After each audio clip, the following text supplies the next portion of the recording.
কর্তব্য করার জন্য আমরা কাজ করছি। বর্তমান সরকারকে সহযোগিতা করার জন্য সম্ভব সব রকমের কাজ আমরা করে যাচ্ছি। পাড়ায় মহল্লায় আমরা কমিটি গঠন করেছি।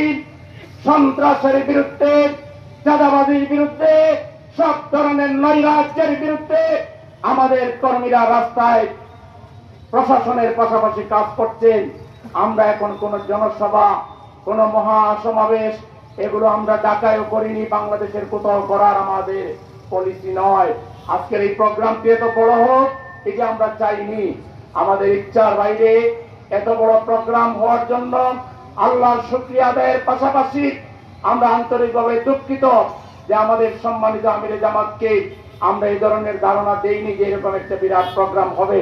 তিনি এসে কিছুটা বিব্রত বোধ করছেন। তিনি আমাদেরকে গাইড করেছেন যে আমরা যেন